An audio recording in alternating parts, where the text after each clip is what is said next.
Okay. I'm gonna try and get... Shoot, what part was this? I don't know... 3? I think? Whatever. Opening the Italian restaurant.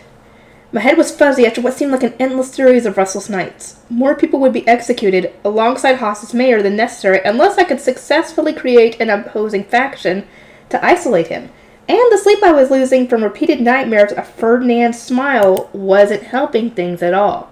His warning that I needed to succeed here to save lives was real, and I knew it. The day I could visit Haas's orphanage had finally arrived. I had boxes of bedding and food loaded into my panda bus, as well as several stencil templates, then let Fran, Gil, Nicola, and Bridget inside before heading off. Ferdinand and Daniel had looked at Leslie with the same uncomfortable expression as usual, but knew by now that complaining wouldn't change anything. We welcome you, Lady Rosemine. The priests and gray shrine maidens knelt to welcome me, mimicked by the 4 newbies who repeated the same greeting. My attendants used this time to unload our goods, and I put away the panda bus once they were done. I turned to survey the room, and the first thing I noticed was how great Nora and Martha looked. Marth. I almost noticed that. Oh my god, Marth, not Martha. Why am I stupid? The exhaustion that had been clear on their faces the last time I saw them was completely gone. Thor and Rick looked a lot better too.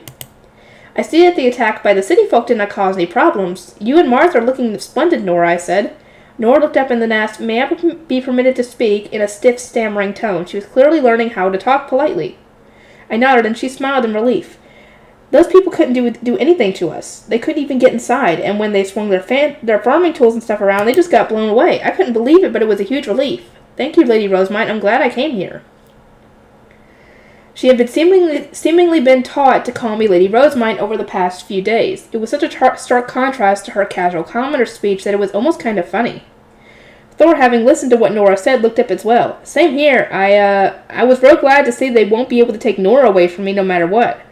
And we get food every day here. Everyone's saying you're the reason everyone in the orphanage gets to eat. You're small, Lady Rosemine, but now I know you're something else, he said, speaking quickly out of excitement and as casually as ever. But his blue eyes lacked the sharp glare from before. He was now looking at me with respect and gratitude. The gray priests kneeling next to him and Nora were aghast at seeing how frankly the 2 orphans were speaking to me, but the fact they were now addressing me by a title showed that they were working hard to communicate properly, especially considering how antagonistic they had been just a few days prior.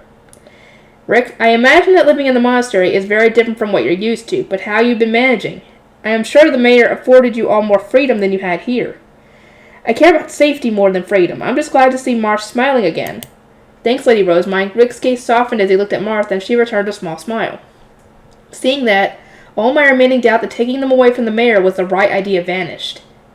I wanted to do whatever I could to protect that smile. My sin was to find a solution that would work for both the citizens and the orphans, but I didn't know how to go about isolating the mayor and orchestrating his downfall, nor did I want to. My stomach hurts. The day after visiting the orphans, I had a meeting scheduled with the Gilberta Company. The Italian restaurant was going to be opened now that Hugo and the others were back, and we needed to discuss the date, the menu, and when I would be visiting. I would also be signing a contract to sell the salting out method to the Wax Guild with Benno as my representative. You did not look very well, Lady Rosemine. Shall I cancel today's meeting for you? Fran asked, peering at my face with worry after bringing me my breakfast. I must have looked pretty sick for him to think canceling the meeting was a good idea, but I just shook my head. I'll go to the meeting. I want to see Lutz. In that case, I will bring a book for you to read until the time comes. Please rest while you can. I thank you ever so much, Fran. I spent the morning in bed with Fran looking after me, reading as I waited for the scheduled meeting time. Reading always brought peace to my heart, since my head would be too full of worries to think about all the ills of the world ailing me. Third bell eventually rang, and I headed to the orphanage director's chambers for the meeting. Careful, Bridget shouted, quickly grabbing my shoulders and pulling me back. I blinked in surprise, and it was only then that I noticed the thick pillar right in front of me. She had pulled me back before I could slam right into it. Oh, girl, you're not paying attention? I thank you ever so much, Bridget. I could hardly believe my eyes when I saw you wavering right toward the pillar, she said. I believe it would be best to postpone today's meeting. I looked so awful that even my guard felt compelled to interject and suggest I change my plans. But even so, I wanted to see Lutz. As I bit my lip, Frem got on his knees in front of me. Lady Rosemine, may I be permitted to carry you? If you insist on attending this meeting, I ask that you at least allow me to take you there. Please do. And so Fran started carrying me to the orphanage director's chambers. It was impossible to ignore how bad of a state I was in due to sleep deprivation. How much longer are you gone without sleep, girl? I would have fallen asleep on the way to the meeting had nightmarish visions of Ferdinand's poisonous smile not flashed in my mind each time I closed my eyes, causing a searing, stress-induced pain to shoot through my stomach. I couldn't sleep no matter how much I wanted to. Oh no, someone's gonna have to knock you out, girl, to get you to sleep. By the time we arrived at the orphanage director's chambers, the Gilberta company was already there. Lutz, Benno, and Mark were kneeling in wait, and once we had exchanged greetings, I invited them to the second floor. They looked up and then all immediately furrowed their brows. What might they be thinking, I wonder? They think you look sick, girl! I think you look tired! Before we could start talking business, Fran suggested we move to the hidden room. That was strange, since he usually told me not to go there until we had settled all the important matters. He knows they're gonna scold you! I looked up at him in surprise as he put a hand on my back and gently pushed me toward the door, and with a pained expression he murmured, I apologize for not being strong enough to help you. Did something happen? You look awful, Lutz said as soon as we were inside, putting his hands on my cheeks and looking at my forehead. His narrow green eyes made it clear that he wouldn't leave me alone until I told him everything. Lutz, I said, warm tears of relief welling up in my eyes and streaming down my cheeks at the knowledge that there existed someone who would listen to and accept me no matter what. I clung to him and wept pitifully, unable to hold it in any longer. Ferdinand gave me a new mission, and it's really, really hard. I don't want to do it, but I haven't got a choice, and just thinking about it makes me feel sick. I choked out before telling him about the letter I had received after taking the orphans, the task that Ferdinand had given me, my fear of plotting to kill someone, and how Ferdinand's poisonous smile was keeping me up at night. I finished explaining everything that Ferdinand had told me, that I needed to prioritize the citizens over the orphans, isolate Haas's mayor so that he could be safely executed, and so on. Only to get two completely different reactions. Lutz angrily shouted, no way could you ever manage something like that, while Benno and Mark widened their eyes and said, he sure is being soft. Soft? How is that soft?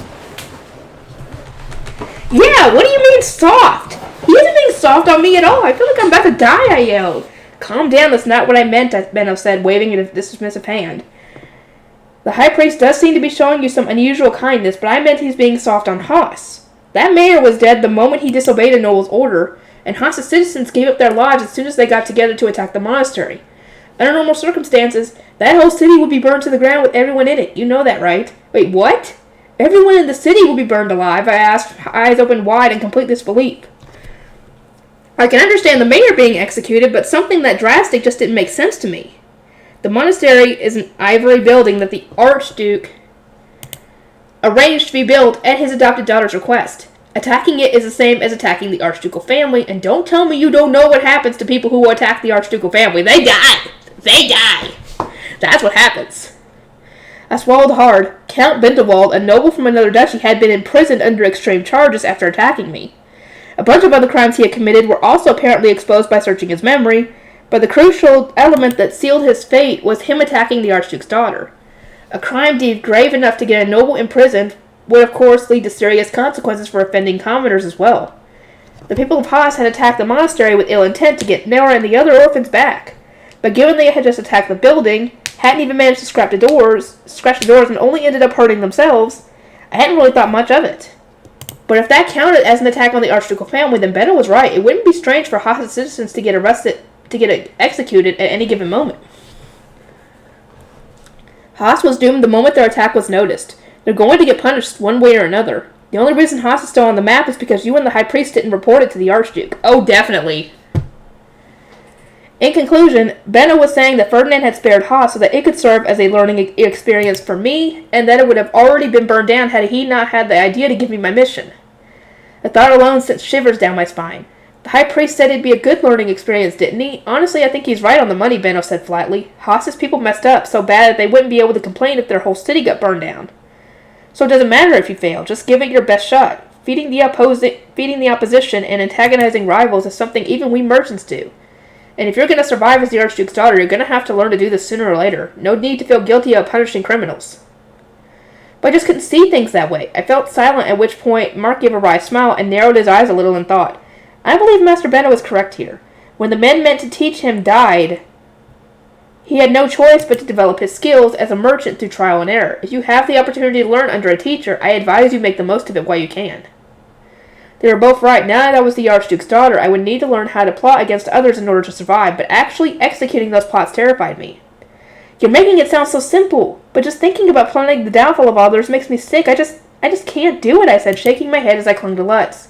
Then just change the way you're thinking about it, Let's interjected, patting me on the head. I looked at him wide-eyed, and he gave a teasing smile. You're feeling sick because you're framing it as you're plotting the mayor's downfall. How about you think of it as saving Haas from being burned to the ground by the Archduke? So you're not plotting a downfall, you're saving people. After all, the High Bishop of Ehrenfest is a real-deal saint who can give true blessings. Everything clicked into place. It was like I could truly see it, at last. I just needed to look at the situation not as plotting the mayor's downfall, but as saving the people of Haas from the execution they would all be receiving otherwise. Thinking about it like that made me feel so much more optimistic. Thank you! You should have been thinking of it like that, but I guess she couldn't think of it like that without them telling her. The high priest told you to breed opposition to the mayor, isolate him, and then stabilize the town, right? If you can manage to do all that, this whole mess will end with only the mayor being executed. Let's think about what we can do to save as many lives as possible. Okay, I exclaimed. I can't imagine the citizens like me at all since I stole their orphans away. So I think we should start by fixing that, I began, only for Benno to pull Lutz and me apart. Hold it. Haas isn't going anywhere for now, so let's just let this rest. We can think about it once we've opened the Italian restaurant. You're going to help too, Benno? Not like I could turn down a request from the Archduke's adopted daughter. Doing that might just get me executed, Benno said with a teasing grin. But in return, hold off on thinking about it for a while. You need to announce the Italian restaurant's opening first, and this isn't a face you can show in public. Get yourself a good night's rest. Lady Rosamund, you are not particularly dexterous, so handling two things at the same time will likely lead to them both ending in failure. Let us first pour all our energy into the Italian restaurant, so that we may help you afterward, Mark said with a bright smile. I had people who were willing to help me think through an impossible task, and who were there to worry about my health. I let out a sigh of relief like I was exhaling all the pressure that had been weighing down in my heart. I think I finally will be able to sleep again now that I already feel myself getting tired. Save the sleeping for when this meeting's over, idiot. Once we have the wax contract done, you'll be talking about the Italian restaurant, Benno said. Let's handle this outside with Fran. And so we exited the hidden room. Fran immediately looked at me, and upon seeing how much better I looked, gave a relieved smile. We finished the wax contract just as planned, then moved on to discussing the Italian restaurant. The opening would take place following a big meeting in the Merchants Guild, so as to draw in a bunch of Ehrenfest's big store owners. And most of the invitations that Benno had sent out had come back with positive replies. What might you be planning for the menu, I asked. I would think that something seasonal would be wise, but Benno trailed off mid-sentence, putting on a polite smile. In other words, he wanted me to think of a menu for him. Given that you aren't serving the Archduke this time, might I suggest a less elaborate menu? And why is that? Because people adjust to what they're given. By leaving your most impressive dishes for later, you can surprise them even more when they come a second time, I replied, starting to think up a menu while considering what fruits and vegetables were in season. A quality appetizer might be steamed bird mille feuilles, layered with sliced pomme and turnip-esque vegetables, garnished with marrow oil and herbs after being marinated in wine and salt, then finished with a decorative application of dressing on top. We could also make some minestrone that looked like normal vegetable soup. Customers would probably be surprised by the consomme flavor, and given that everyone in the city was used to eating soup that tasted exclusively like salt, we didn't even need to go out of our way to make double consomme. The first main dish could be spaghetti and white sauce with a ton of seasonal mushrooms. White sauce had earned a lot of points with all the nobles, especially the Archduke, so I could trust that it would be well received. As for the second main dish, I was considering pork cutlet. Pig meat was easier to get this time of year than beef, so it would be very reasonable to make. Plus, we could swap the meat out for chicken when we wanted to save money. Fried food was pretty lavish here, since it used a lot of expensive oil, so we would instead marinate the breast meat in salt and wine to make it tender and delicious. Incidentally, Karstad liked pork cutlet more than anything else. Dessert will be Lace's newest fruit pound cake, plus the Bernet pie. As I ran through the menu, I saw Benno and Mark writing everything down in their diptychs. Once that had all been decided, we moved on to what we would be doing the day of the opening. Am I right to assume that you will be okay to come and announce the opening, Lady Rosamund? We can send a carriage to the temple once fourth bell rings.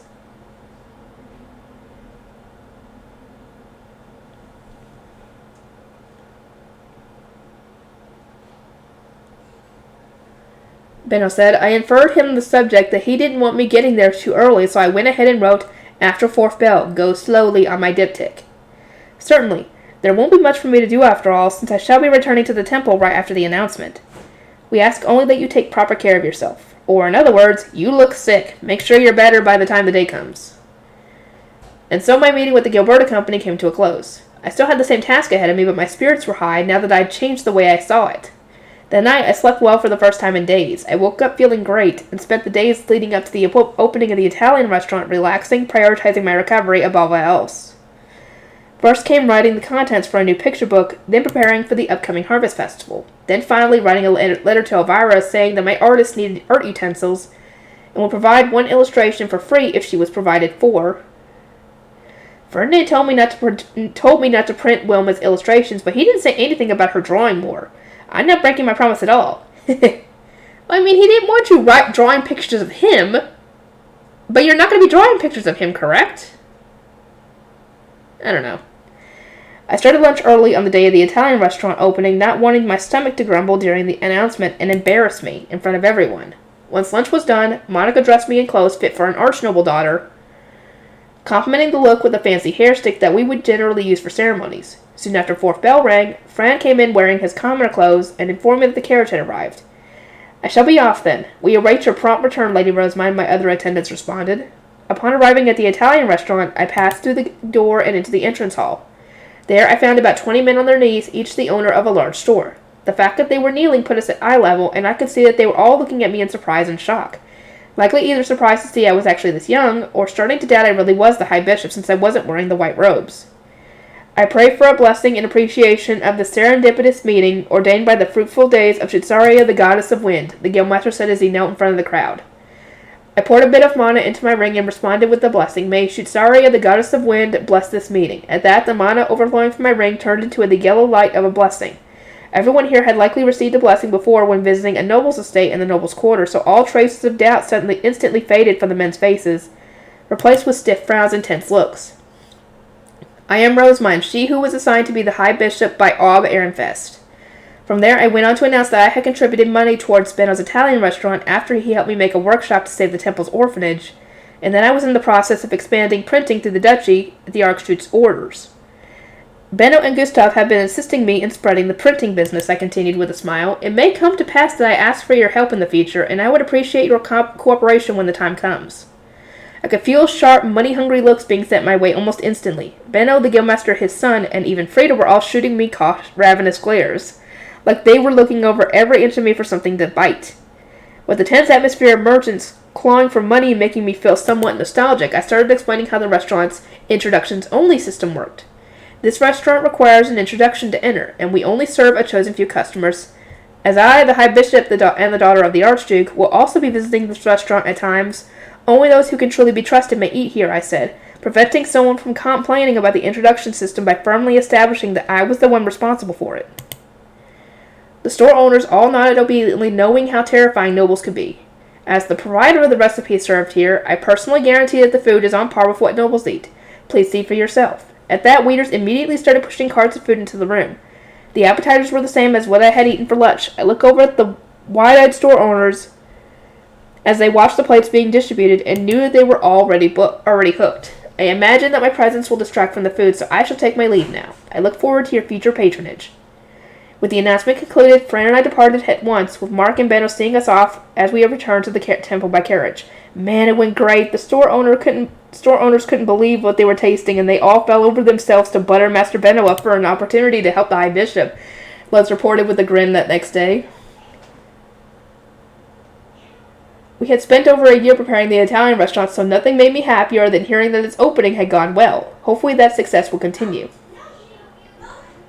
The customers loved it, but, well, Benno trailed off, giving Lutz and me a conflicted smile. We both looked at him, wondering whether there had been some other problem.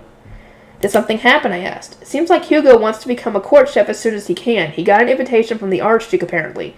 Said we should expect him to leave as soon as he's done training his replacement. He certainly did receive a direct invitation from the Archduke, but are you sure he's in that much of a rush? I thought he wanted to wait until after the Star Festival. Oh! I could still picture Hugo grinning about how he wanted to hold off on becoming a court chef because he had a girl he wanted to marry, and then that picture crumbled to dust. I searched for words, not wanting to say that he had been broken up with, but it wasn't hard for Benno to guess what I was thinking. Yeah, that's probably what happened. What he said to me was, I'm going to become a court chef as soon as I'm trained someone else. I'm done with women. Cooking is all I need. Discussing how to improve Haas. With the Italian restaurant business taken care of, I wanted to focus on taking care of my mission in Haas. And since the Gilberta company was already in my hidden room, now was the perfect time to ask them for help. Where do you all think I should start, I asked. Now that I know Haas could be burned down at any moment, I'm having a bit of a hard time focusing on anything else. Benno lowered his dark red eyes for a moment before rubbing his chin. The biggest problem with Haas is that the people there just don't know enough about nobles. They don't understand how grave the sin they've committed is. Fixing that should be your first step. People living in the city of Ehrenfest knew not to complain even if a noble killed their daughter, so they certainly wouldn't dare to act over some orphans who didn't matter much to them being taken away. And never in a million years would they be dumb enough to attack a building owned by the Archduke. But just to be clear here, you messed up too. If the mayor there already had a contract to sell those orphans to scholars, then this little incident's going to give him a lot of complaints from nobles. His connections are as good as dead. Assuming he was selling them to support the city over the winter, that was money he could not afford to lose, Mark added. For commoners, whether or not one has connections with nobles can be the difference between life and death. Seeing the situation from a new perspective, I couldn't help but empathize with Haas a bit more. Maybe I really was a brutal tyrant for stealing the orphans away from them. I can probably only tell all of this because I'm going to the temple's orphanage a lot, but let's preface before going on to explain how much the orphans raised in the temple differ from other orphans.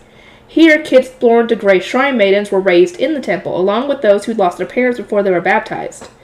But orphanages outside the temple were part of an independent community, a community that the orphans were still part of, only they were raised by the city authorities rather than their parents. For this reason, they were also seen as the community's property. They were fed on the city's dime, then forced to work to make that money back. If need be, they could even be sold wholesale to an outsider. I heard that from Ferdinand. He said the mayor has the right to sell the orphans since he took them in and raised them. In the temple, that's what the high bishop does.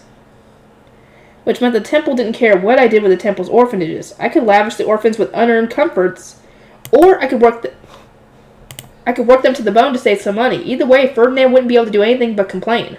The final say went to me, the high bishop. That was precisely why Ferdinand had been largely unable to do anything back when he served beneath the previous high bishop. Plus, Letts continued, the temple orphans ended up as Grey Shrine Maidens and Grey Priests. But they stay in the orphanage even after growing up, right? Well, the men in Haas are given fields once they've grown up. In the temple, some orphans were sold as servants to nobles, and others became the attendants of blue priests and shrine maidens. But most did indeed stay in the orphanage. In the Haas, however, orphans were given independence as citizens when they came of age. But women were given such small plots of land that it was impossible for them to survive alone, forcing them to find a marriage partner. Men without parents were considered a gray catch since the women's family could add him to their own without losing their daughter. But since women without parents had no funds for a dowry, they tended to end up in miserable marriages. According to Lutz, they either ended up as the second wives of older men who needed to be cared for or trapped in abusive marriages. Everywhere in the world, people without support ended up suffering, Benno spat out, shaking his head as if symbolically shaking off his painful past. You're the Archduke's daughter, so diplomatically speaking, you're well within your rights to take the orphans. But if you think of the orphans as products, this basically looks like a noble using their authority to steal away merchandise someone invested a lot into. They can't complain publicly, but you can be sure they'll hold a grudge. You need to tie up the loose ends here so they don't come back to bite you later. Benno went on to say that I needed to use my position as the Archduke's daughter to talk to the scholar, cancel the contract, and then pay the mayor what the orphans were worth to stop him, and the city from resenting me. I wrote it all down on my diptych. This was much more practical and understandable advice than anything Ferdinand had given me.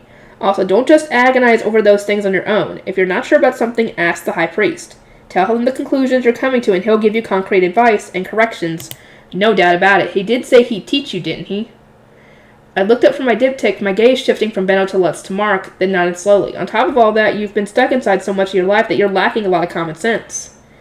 Plus, the common sense you do have is coming from a number of clashing lifestyles. Your experience as a merchant, shrine maiden, and now a noble are all fighting for dominance, which has made your perspective on things weird in literally everyone else's eyes. If you don't make it clear what your thoughts process is, then the high priest isn't going to understand what's going on in your head.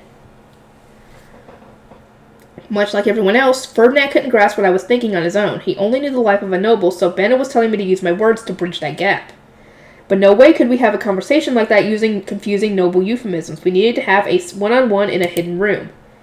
Either way, you should check how much time you have to do something about Haas. Ask if you can save the rest of the city by only having the mayor executed, and whether that's what he's expecting from you. Talk to the scholar who tried to buy the orphans, pay the mayor for them ahead of time, then talk to the townspeople themselves once that's all done. I gave an affirmative nod, writing everything down Benno was saying down on my diptych. And one more thing. Ask him if you can spread a rumor using merchants, he continued. What kind of rumor? Let's see here. A rumor that the merciful, compassionate High Bishop is grieving over Haas, as an attack on the monastery has put the entire city at risk, and made it look likely that even those not involved will be executed, Benno said. Mark gave a smile. That will not only emphasize your merciful nature, but also make people aware of both the mayor's stupidity and how terrifying nobles truly are. The news that outsiders are distancing themselves from the city will worry them, and they will stress over who's going to take responsibility for the attack. We shall stir fear and discontent, establishing a deep-set and untimely, ultimately long-lasting fear of nobles among the populace. That actually would work. Strangely enough, thinking about what rumors to spread seemed to have made Mark even livelier than usual. If we spread this rumor to the owners of big stores and warn caravans leaving through the east gate to be careful around Haas, every merchant in the city is going to know by the end of the day. If there's one thing merchants have, it's crazy good information network. Let's add it, placing a contemplative hand on his chin. Pretty sure they'll all believe it too, since they just met you and Master Benno in the Italian restaurant. Anything the Gilberta Company says about the High Bishop's gonna have a lot of credibility. I hadn't expected that my connections to store owners would prove so valuable so quickly. My eyes started to shine with excitement, but Benno raised a hand to calm me down. Let's us right, and spreading those rumors will be easy. The problem is, they'll also make it public that Haas attacked the monastery. Not sure whether the High Priest wants that information getting out. Please contact us as soon as the High Priest gives you an answer. Battles of information such as this are my specialty. That mayor deserves neither mercy nor compassion, and this is an opportunity for me to destroy him using everything I have, Mark said. His eyes were gleaming with life and a dark smile had spread across his face. He was normally such a kind butler that I recoiled a bit in surprise as I looked at him with wide-open eyes. Benno laughed and muttered that Burke had been offended by how rude the mayor had been to them. Oh, right, they did say that the mayor and scholars had treated them terribly. I guess this is the perfect opportunity for Mark to get revenge. He's like, what the fuck? With the discussion about Haas now settled, we moved on to talking about this year's winter preparation. I would like to do the orphanage's winter preparation alongside the Gilberta Company's. Would that be okay? That's fine with us, but don't you guys have to prepare the orphanage for winter way early? Benno asked, stroking his chin and thinking back to last year. I shook my head. Last year we had to keep things hidden from the Blue Priests and the High Bishop, and we just barely finished before the Harvest Festival ended. But I'm the High Bishop this year, so we don't have to worry about the dates like before. We can do it all at the same time you do. Mark nodded and started writing that down on his diptych. Those of the Rosemine Workshop are all hard workers, and their help will more than make up for the extra labor this requires. If you can make a list of what you need, adapted to the current population of the orphanage, then we can make arrangements at once. He was as speedy and competent as ever, and I was sure that everything would be fine if we left it to him. Thank you, and also please send a carriage to the monastery around the time of the Harvest Festival. The priests and Haas will be staying in the temple over the winter as well, and we would like to bring them back here before winter preparations actually begin. We'll get the soldiers to guard you again. We'll be busy then, but sure. Benno responded once he thought things over. Work on the monastery and the Italian restaurant has settled down now, so things are pretty calm compared to how busy I've been lately. He definitely seemed less overworked than before. It seemed that the peak of his busyness had finally passed. With the results of my talk with the Gilberta Company recorded on my diptych, I made a list of everything I needed to do. Chief among them was discussing things with Ferdinand. May we hold our discussion elsewhere today? I asked, looking toward the hidden room. Ferdinand lowered his gaze for a moment, then stood up and said, very well, before opening the door. Once we were inside, I sat on my usual bench and looked over my list. You look much better than Fran's report suggested, Ferdinand said, his brows slightly furrowed. Fran had apparently been so worried about me that he'd reported it to Ferdinand. He wasn't exaggerating. I really hadn't been able to sleep over the past few days, and I looked so sick that even my guards were suggesting I cancel plans. I only managed to start sleeping again after meeting with the Gilberta Company, talking the situation over and getting a new perspective on things.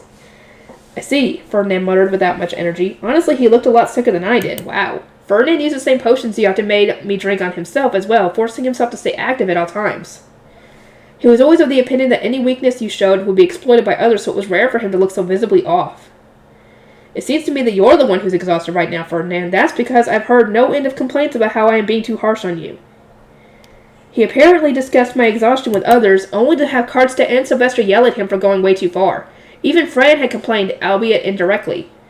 Wow. So that they know what he's planning? They gave me the unreasonable request to cheer you up with something other than books, but now that you've recovered, I imagine that won't be necessary anymore, Ferdinand continued, dismissively averting his eyes, and appeared that he hadn't been able to think of anything besides books that I would like. Ferdinand was normally capable of doing anything with a cool and unfazed expression, but here he was at the end of his rope. It was a rare sight indeed. Oh, far be it from me to miss this opportunity to have some fun. Oh, it will be necessary. It's your mission to cheer me up. Go on, do it. I have determined it to be absolutely unnecessary, though if you have some particular ideas in mind, report them to me at once, he said with a glare. I sharply pursed my lips in response before moving on to say that Benno and Mark had explained to me what a dangerous position Haas was in, and the lips had told me how the temple orphanage differed from the ones in the cities. Hold on, are you telling me you did not understand the significance of the monastery being attacked? Ferdinand asked, completely taken. Well, of course not! I mean, it was just a building. They didn't even scratch it. Like, I knew that we needed to protect the orphans, but I didn't think that an attack on the monastery would count as sedition, whatever. I said, floundering as I tried to explain what I had just gone over with the Gilberta Company. Benno told me this earlier, but what we see as common sense is just too different. What do you mean? Benno said I have the common sense of poor people, merchants, shrine maidens, and nobles all clashing in my head, but most of my perspective is actually based on my own life. Before I came here. Ferdinand had used a magic tool to see my memories of my life as Arano, so I imagined that he'd understand that my culture was completely unlike the culture in this world. It's been about 3 years since I woke up here, so she's about almost 8. I started living in this world, I continued, but in that time I've lived as a soldier's daughter, the upcoming apprentice of a merchant, and then an actual apprentice blue shrine maiden. Now that I'm an archnoble and the archduke's adopted daughter, but I don't have a full grasp on noble culture. And to make things even more complicated, my overall perspective and mindset isn't anything like that of anyone born in this world. I do not fully understand. What are you trying... She just told you that her mindset, her common sense is based around Japan, around her old life. It's completely different. He had spent his entire life in noble society, so it made sense that he wouldn't immediately grasp the concept that there being different perspectives and values. I paused for a moment trying to think of a good example, then remembered Ferdinand grimacing at the orphans in the monastery. Ferdinand, I think about what would happen if you were suddenly banished to the lower city and forced to live there. You grimaced when you saw the orphans eating without using cutlery, right? Well, you would have to look around you and copy them, all while being made to think that your manners and everything you know was wrong. Thinking back to the orphans, Ferdinand frowned with displeasure. You think about how dirty it was and how much you hated having to copy those around you, wondering why they act like that at all and why you were the odd one out. But no matter how you felt, you'd have to start eating food with your hands and adapting your speech and lifestyle to match theirs. That's what I had to do to survive in the lower city, at least.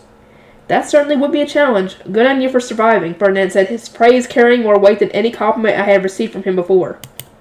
But I just shook my head with a smile. It's still a challenge, and I'm not out of the woods yet. It's gotten easier for me to live as my environment has improved, but my culture is still entirely different from the culture of nobles. I don't have the same common sense as you do. You seem to be living well in your past life, judging from those memories. Were you not an archnoble there as well, Ferdinand asked? Of course he would think that.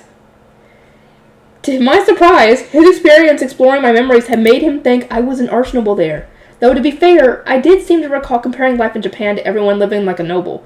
There wasn't a rigid class structure. There were a lot of small differences if you looked hard enough, like between a big store owner and a small stand owner, but there were no nobles where I lived. Yeah, I think the considered royalty for Japan was like a prime minister or the emperor or something, but that's way different. That is certainly something. It seems that I will need to rethink your education plan from the ground up, Ferdinand said with a sigh, placing a hand on his forehead. He had apparently designed my education under the assumption that I already knew at least some of what an average archnoble girl would know. That explained why he had been so brutal from the start. So, what conclusion did you come to regarding Haas? If the matter is beyond you, I can handle it myself. No, that's okay. I already thought of a plan with Benno and the others, I announced, holding up the list. Hard to believe those are the words of someone who was losing sleep over this. For what purpose did I endure being yelled at then, he muttered bitterly. I'm sorry, but it's true that I didn't want to do this, and I was losing sleep over it. As I started listing out what Benno and Mark had told me, Ferdinand leaned forward with great interest. I see. This is a solution that only someone with deep connections to the lower city could come up with. Interesting. I will allow you to use these merchants to spread rumors. Do just as they suggested. As for discussing matters with Continent in the nobles' quarter, I shall accompany you so as to teach you how to deal with nobles. This will be somewhat of a non-standard method, but you shall grow stronger by learning from a variety of sources. It appeared that Ferdinand really intended to get as much learning value from this Haas mess as he could. Ferdinand, don't you think it would be wise to teach Wilfred this stuff as well? Given that I'm adopted, Wilfred would become the Archduke even if I married him, right? Ew. Well, I mean, they're not blood related, but still. That is indeed the case, Ferdinand sighed. As you know all too well by now, Wilfred greatly resembles Sylvester, both in appearance and in personality. Oh, definitely, we noticed that. This means it will be necessary to train someone who can serve as his right-hand man, or in this case, right-hand woman. Such is the end goal of your education. Now that you are the Archduke's child, you must become someone who can cover for the next Archduke's weakness. In the end, Ferdinand was telling me to live exactly as he had.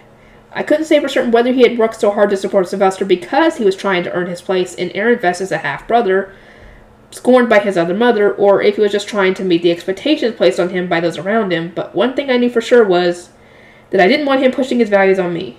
I don't believe that's right, Ferdinand. What? Wilfred and Sylvester may resemble one another, but they are not the same person.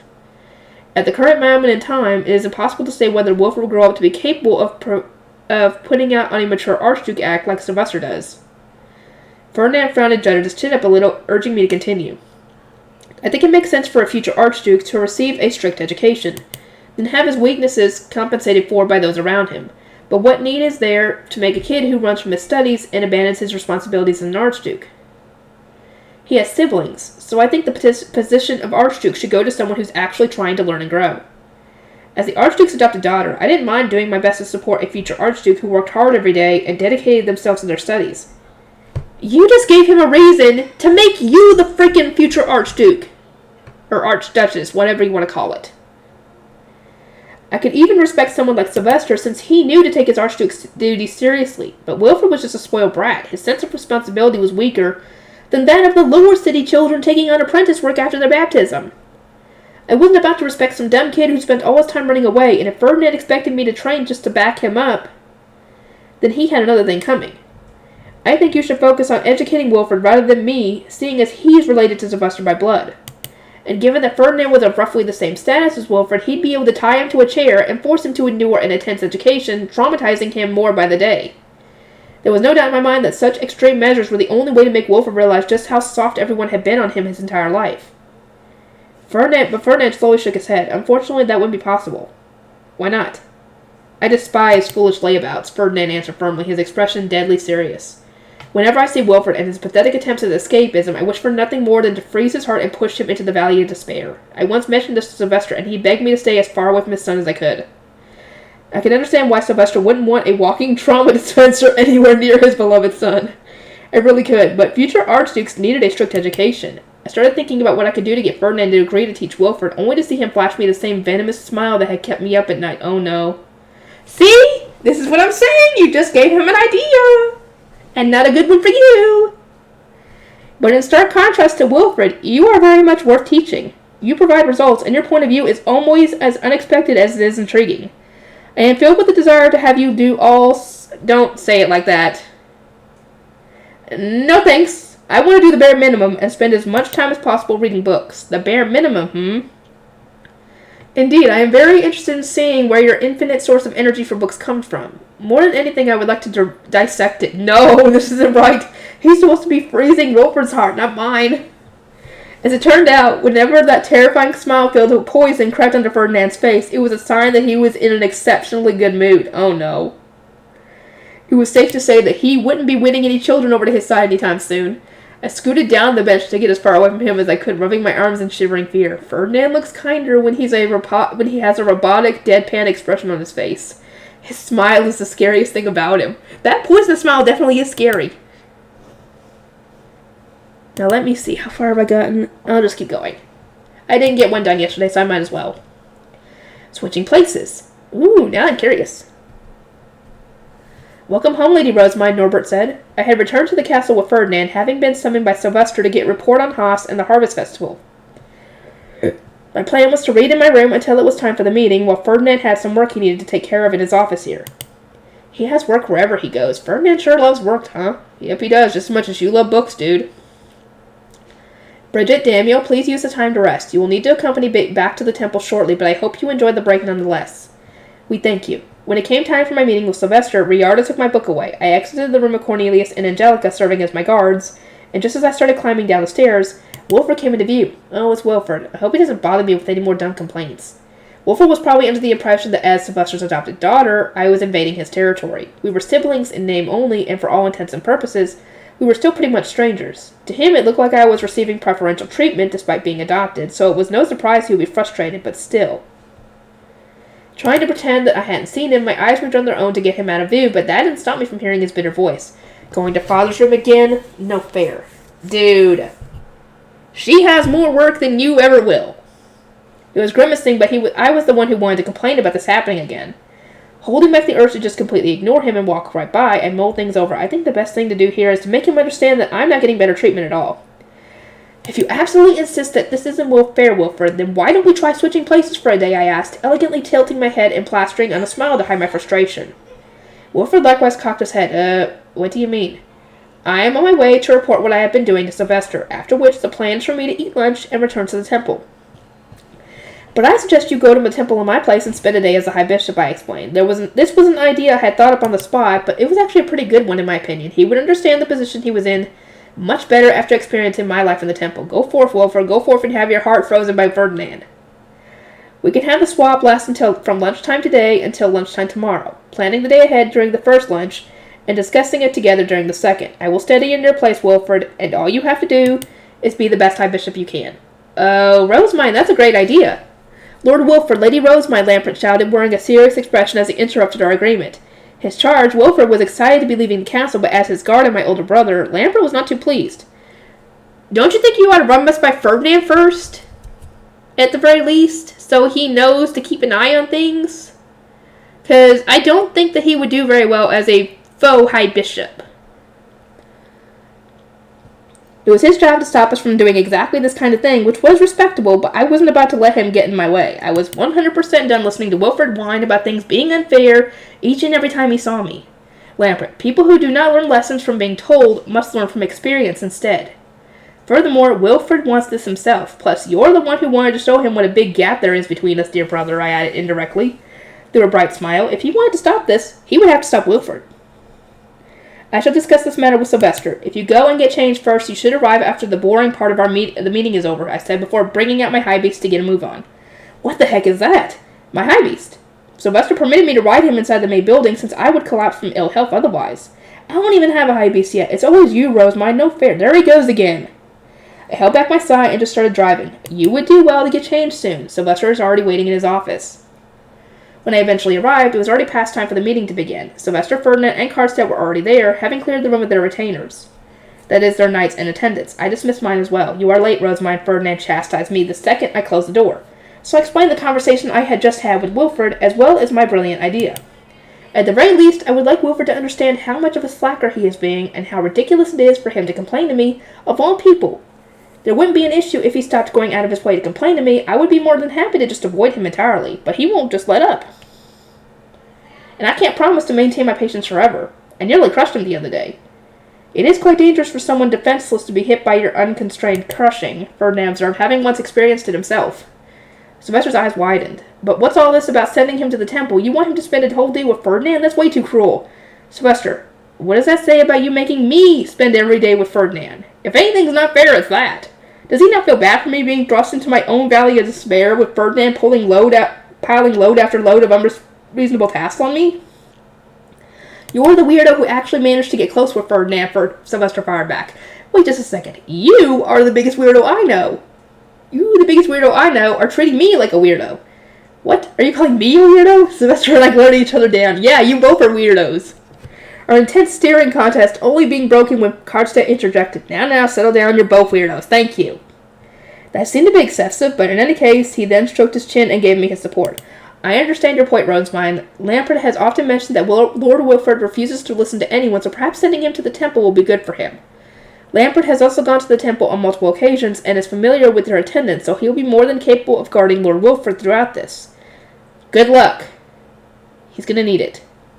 Having secured Karstedt as my ally, I turned to look at Ferdinand. At this rate, all I needed was his support to win this battle. But when I looked up at him with hopeful eyes, he returned a cold gaze. I do not care in the least about Wilfred. Hurry up and finish your report. Fine. As I was giving my report on Haas, Wilfred finally arrived. The way he looked around the room curiously showed that this was his first time coming here. Wilfred, do you seriously intend to switch places with Rosemine? Let me give you some fatherly advice. Give it up. Having been rejected by Sylvester the moment he entered the room, Wilfred pouted and frowned. I took a step forward and backed him up. Sylvester, this is what Wilford truly wants. Please grant his wish. Rose mine. Wilford looked at my way with heartfelt gratitude, completely oblivious to the fact that I was actually plotting his downfall.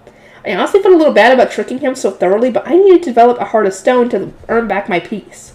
I looked up at Ferdinand. You promised to cheer me up, Ferdinand, and it was Sylvester who urged you to do that, was it not? Sylvester immediately grimaced, and upon seeing that, Ferdinand curved his lips into a grin.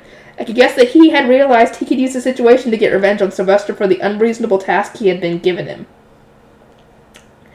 If I can complete Sylvester's impossible task by looking after Wilford in the temple for a day, I will gladly oblige, Ferdinand said, watching us with great satisfaction as Sylvester grimaced even harder. Ferdinand was the biggest key player in getting Wilford into the temple for a day, and with him by my side, I could guarantee that Wilford would have a very fulfilling day. A very tiring day, a very scary day, I might add. I gave a bright smile. Now that Ferdinand has given his permission, I ask that you give yours as well, Sylvester. It is about time that Wilford sees the orphanage, understands his position, and become aware of what he must do. Unless his education is corrected soon, he will forever be beyond redemption. Ferdinand, did you teach her to do this? She's spitting poison with a smile on her face. She's got one too! She's got a poisonous smile too! I want to see that animated. I really do. I want to see what it looks like. It'd probably be just like Ferdinand's. That's funny. That's funny. She's just like him in ways. Sylvester said with an exhausted expression, comparing us both. Ferdinand and I exchanged eye contact. I mean, do you even have to ask? The answer should be obvious. She has always been like this. His education made me like this. But for some reason, Ferdinand and I gave different answers. Strange, I thought, just as an exasperated Sylvester waved his hand to drive us out of the room. Enough already. I get it.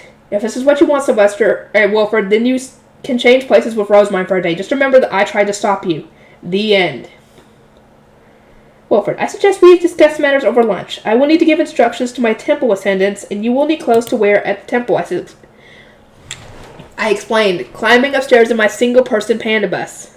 The two of us were returning to the Norder building after being shooed out of Sylvester's office. It was only once I had entered my room and gotten rid of my pie beast that I felt the strength leave my body. Are you all right, Lady Rosemine? Cornelius asked, peering at me with worry. He had been strangely overprotective ever since Wilford caused me to faceplant back at my baptism. Ceremony, I'm just feeling a little tired. I'll be fine. Wilford demanded to ride Leslie in my place, then complained to me when the panda bus didn't move. That was hardly my fault, though. We just had different mana. Dealing with him was especially tiring since there wasn't any poorly behaved kids like him in the temple. But I couldn't let myself be exhausted. I just needed to give Fran instructions on what to do once he took Wilford in. Riarda, I would like to write a letter. Please prepare a pen and paper. Milady, what in the world makes you think that sending Wilford to the temple is a good idea? Riarda asked worriedly as she fetched a pen and paper. I confess to not putting much thought into the matter. At the end of the day, I spent most of my time in the temple, so I would like to know how a normal child of the Archduke lives. At that, I started to think of what I needed to get Wilford to understand over lunch. First, that he was going to the temple to work as the High Bishop, not to play. Second was that he wasn't allowed to complain about how my attendants treated him. Wilford, while you are in the temple, you will not be the Archduke's son but the High Bishop. Please do your job properly. Furthermore, I will instruct my attendants to teach you as the High Bishop. Please do not expect them to be soft on you. You're the last person I want to hear that from. Unlike you, I'm not being spoiled, Wilford said with a sincere pout. He seemed genuinely unaware that he was being spoiled. Oh, you are being spoiled, dude. You are. Because you're allowed to run around and not learn, even if you do have to escape to do it. Then you will have no problem with my attendants treating you like normal. Of course, Wilford agreed with his chest puffed out proudly, and it seemed like he actually meant it. Lampert, on the other hand, noticed the subtext behind what I was saying and gave me a worried look, but I ignored him with a smile.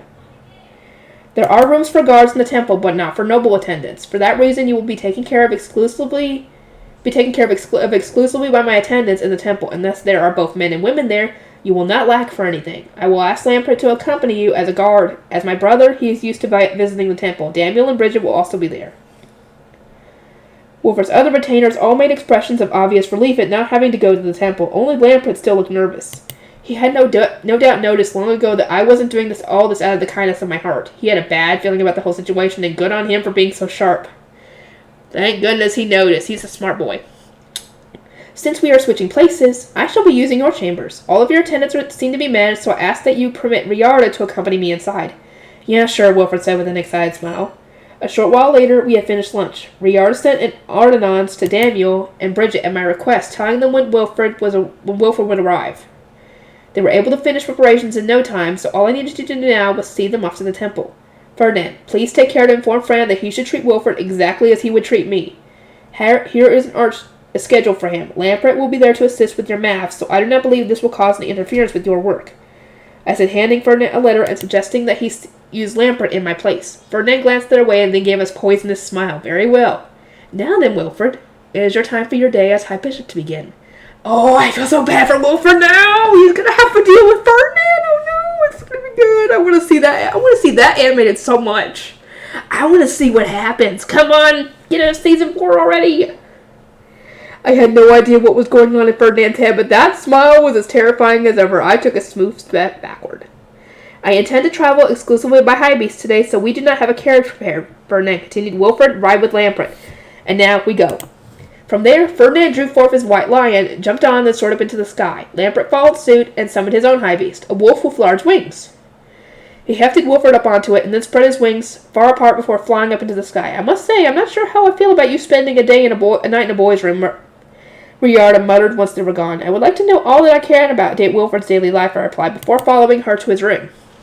She made sure it was in order, then called Wilfred's head attendant to prepare the table for studying before the tutor was due to arrive. Oswald, you must get things really ready sooner than this. Will Professor Moritz not be arriving soon? Lord Wilfred always runs away, so it's actually quite rare for this table to be prepared at all. I'm just glad I get to do some attendant work for once. What in the world are you saying? When he runs away, you must catch him and bring him back.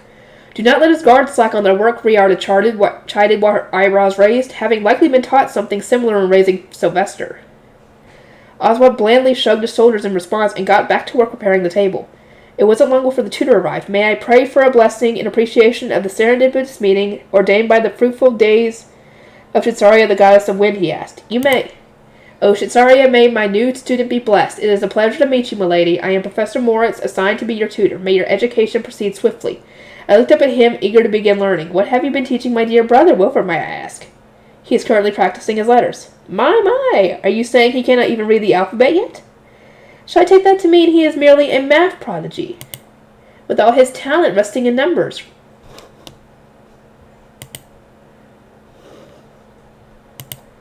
Riarda exclaimed. I had already known that Wilfred didn't even know how to read his letters yet, but it seemed Riarda was unaware of just how tragically uneducated he was. She strode right up to Moritz, getting directly in his face. No, he is still inexperienced, and Moritz's voice grew weaker and weaker until he eventually trailed off completely. Riarda's eyes shot open and she unleashed her own tremendous thunder on him. Oswald, Professor Moritz, what in the world are you two doing? Do you have any intention of raising Wilfred at all? Everyone line up right now.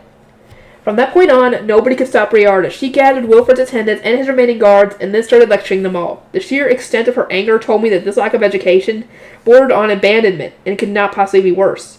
And while she shot down all the excuses that the attendants and guards tried to make, there was still one clear, ununifying cause for Wilfred's current position. In summary, it was basically all Sylvester's fault. Wow. Blame his dad.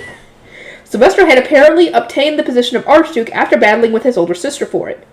But he hated the system that forced siblings to fight, and so he decreed that Wilfred will be his successor no matter what. Sylvester was no doubt trying to be kind and spare his son from what he hated so much himself, but that ended up being a big mistake. Under normal circumstances, all children born to the Archduke's proper wives were equal in the line of succession, and the future Archduke was selected based on who had the most mana and was most suited to the position. To that end, the attendants and teachers assigned to an Archduke's child would completely dedicate themselves to raising their charge.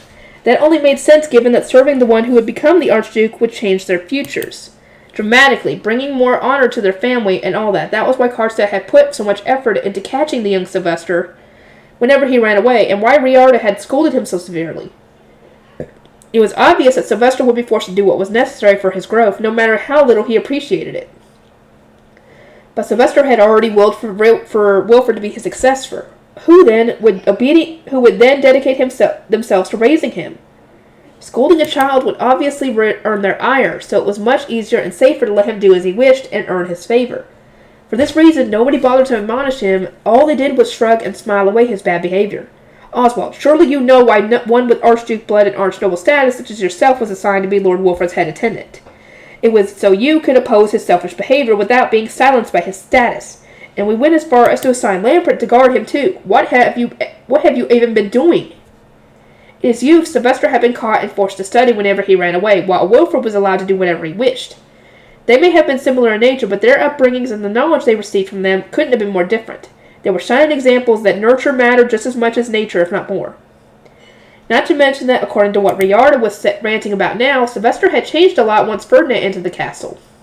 He had been the youngest child in his family, and the appearance of a much younger brother made him want to show off as hard as he could. Ferdinand was talented to be sure, but the age gap gave Sylvester an advantage, and the key to his growth was him striving to stay ahead for as long as he could. But Wilfred had younger siblings closer to his age already, and the same motivation wouldn't apply to him.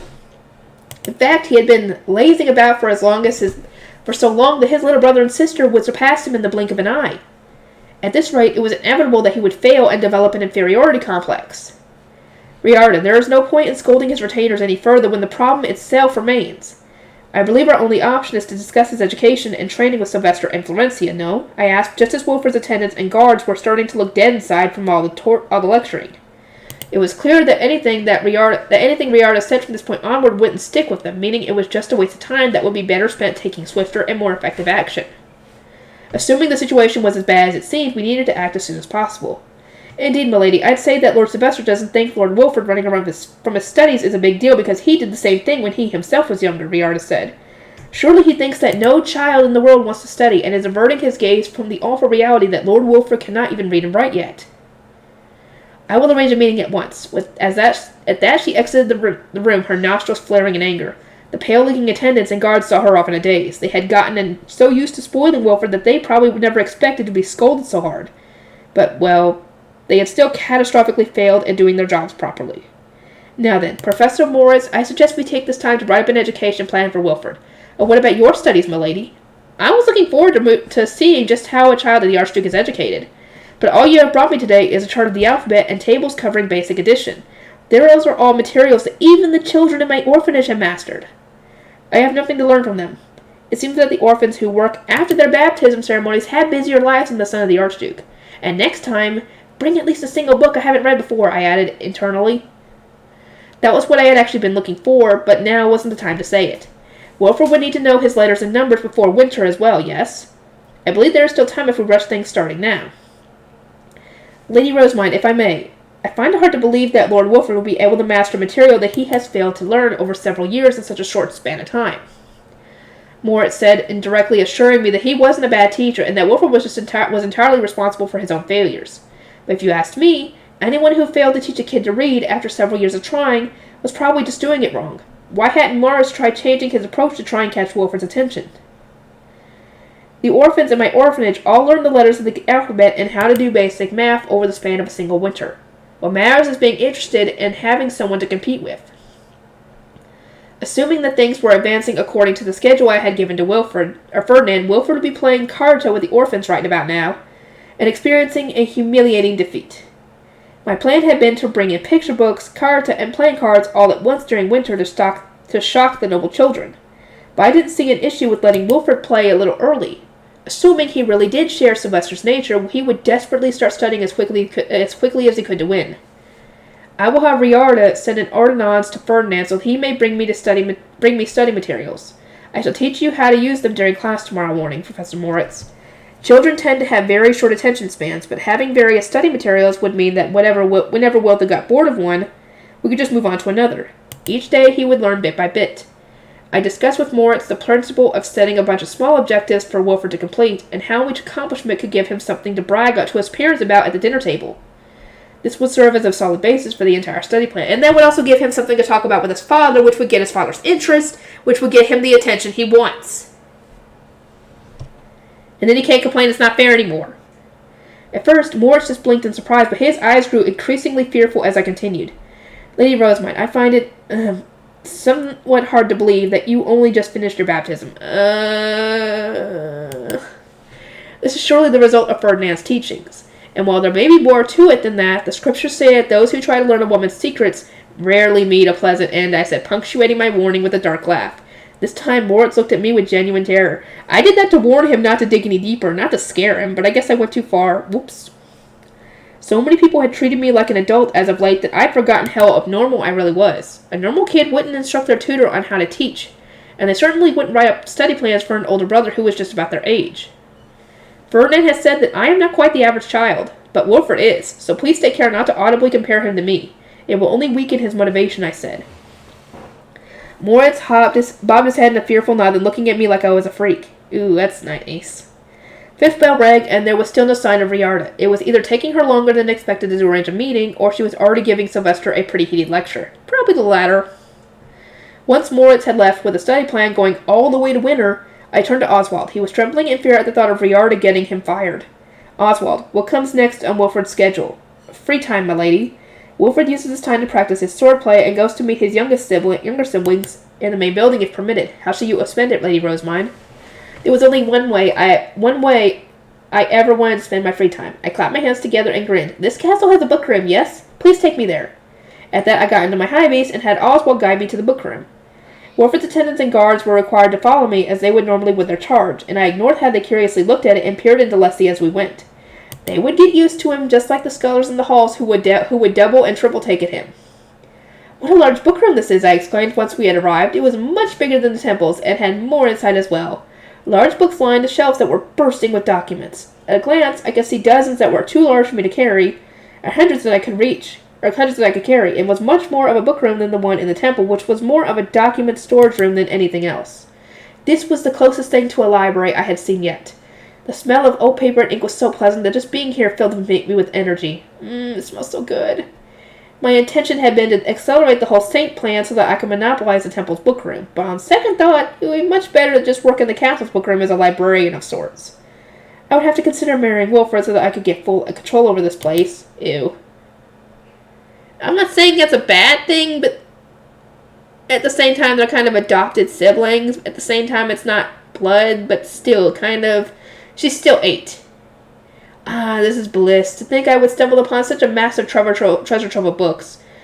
Oswald, could you hand me the leftmost book on the shelf? You may then go and do whatever other work needs to be done.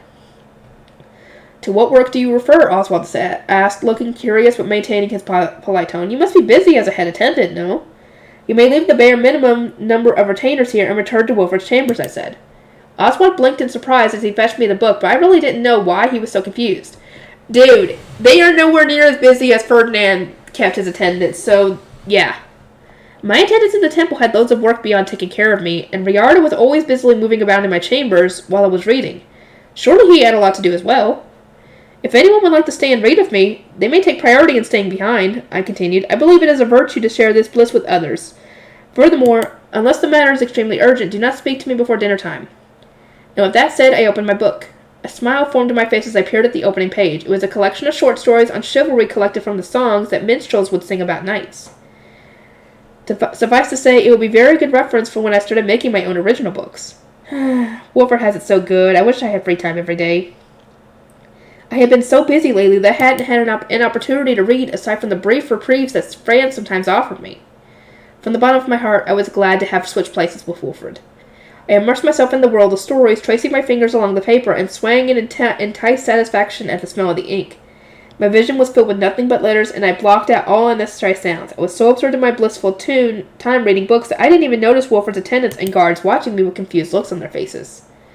My lady, it's dinner time, Riarda declared, snatching the book away and bringing me back to reality. The timing was unfortunate. The princess's knight had just started on a quest to slay a fey beast that had cursed the princess when she leaped to protect her father, the king. Riarda, may I borrow this book and bring it to my chambers? Yes, of course. I shall make the necessary arrangements. And by that, I mean Oswald take care of this. I'll be taking my lady to the dining hall once she's done changing, Riarda said, entrusting the book to Oswald and walking away. She had scheduled a meeting with Sylvester over dinner, and was eager to really give him a piece of her mind. As expected, she had ranted quite a bit when arranging it as well. Riarda, I would like you to send an ordonnance to Ferdinand as well. Oh, and what business do you have with Ferdinand? I would like him to bring study materials for Wilfred. He normally returns to his own chambers for dinner. So once sixth bell rings, we can send him a message without needing to worry about Wilfred asking what was said. Riarda shook her head and gave me an exasperated look. Sixth bell rang a long time ago, milady. I had apparently been so absorbed in my book that I hadn't even noticed. Whoops.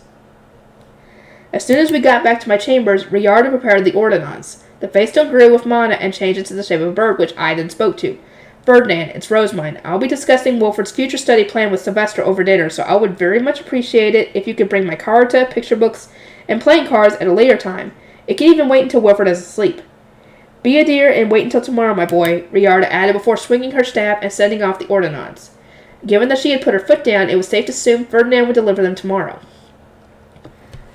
The ordonnances returned while I was in the middle of changing. I will have Fran prepare what you need, but do not begin the discussion until I am there. I have already eaten and do not need food. It said 3 times in Ferdinand's cold, angry voice before returning to the Facestone form. Uh-oh, what did Wilford do? I don't know what Wilford had done in the temple, but it seemed like it'd be wise to ask. Oh, I had a very bad feeling about this. I didn't know what Wilford was going to do. I was worried that she should have told Ferdinand to take care of her high bishop duty so that way Wilford wouldn't mess something up.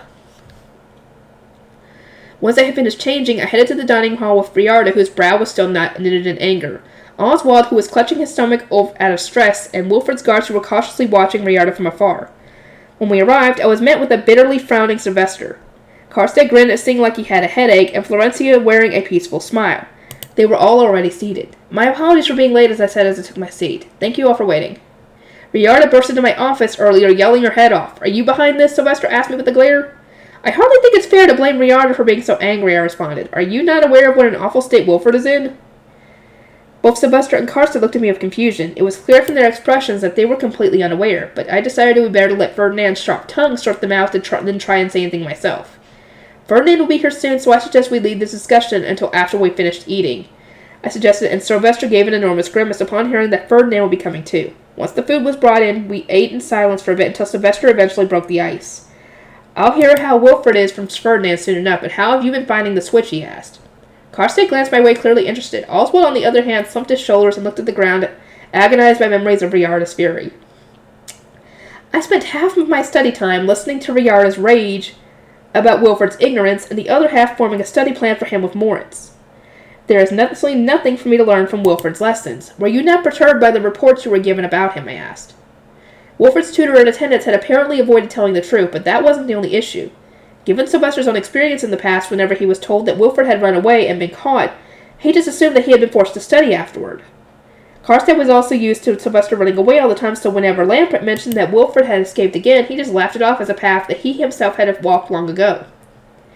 After fifth bell, I was given a rare block of free time, which I had spent enjoying a book in the castle bookroom. This bookroom is much larger than the one in the temples, and I lack the words to describe the joy I felt. In any case, it was a blissful experience. I would like to continue switching places with Wilford so that I may lock myself in the bookroom and read everything in there, I said, conveying just how much I enjoyed my time there. But Sylvester just shook his head in disbelief. I don't get you at all, but still, can't you just read in your own spare time? What spare time do I have? Do you think I am given any free time? Once breakfast is done, I practice a harpsichord until third bell, then have Ferdinand in his office until lunch. After lunch, I have meetings with business partners, potentially visiting Haas's orphanage, if not our own, study various rituals, and then practice using mana.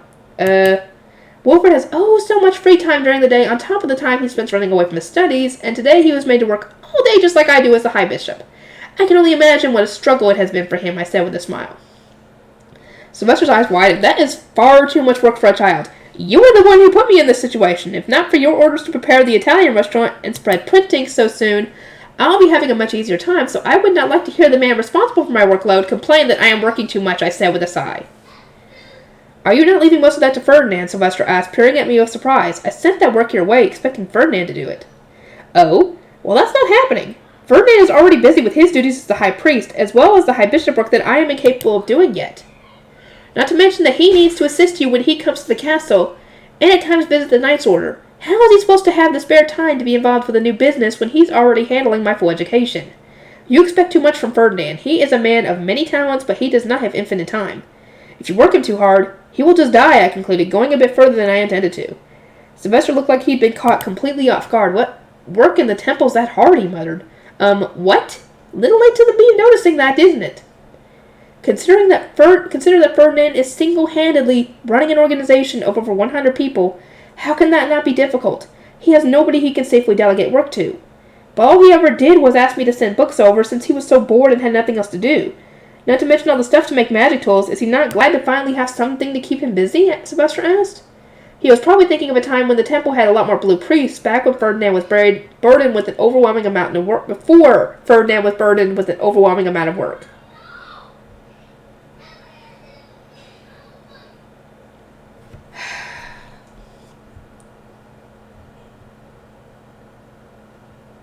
But Sylvester always wanted to push things to their limits, and Ferdinand never wanted to admit there was something he couldn't do.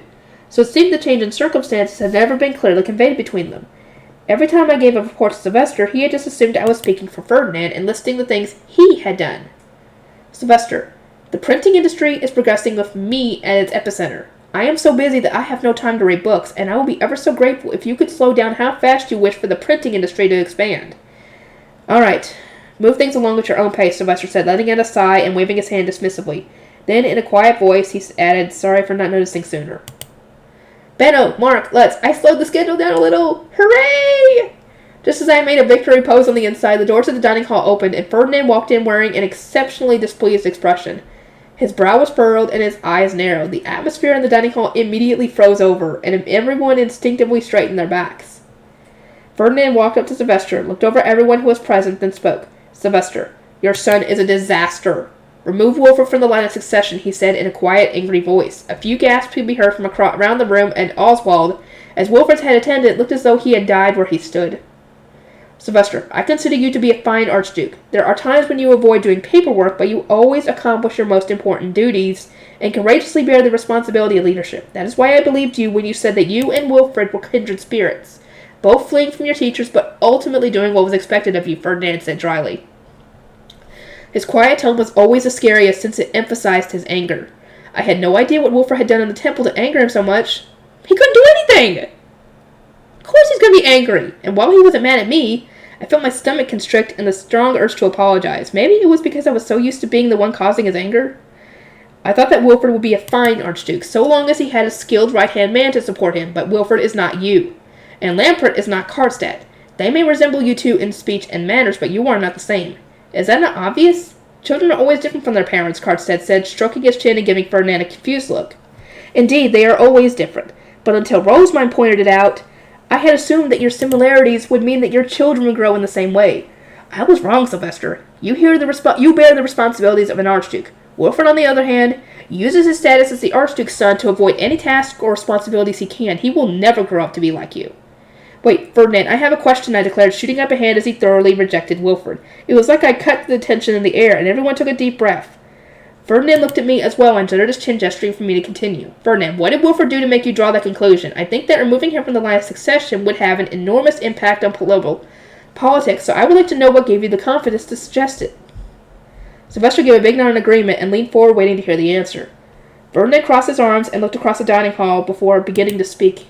Rosemine is the child I know best, and so I assumed that Wilfred would only seem incompetent because I was subconsciously comparing him with Rosemine. But that was not the case. Wilfred proved to be vastly inferior to Rosemine's apprentice attendants, the apprentice merchant working in the workshop, and even the temple's orphans, Ferdinand said, offering a scathing critique that made both Sylvester and Florencia widen their eyes in shock.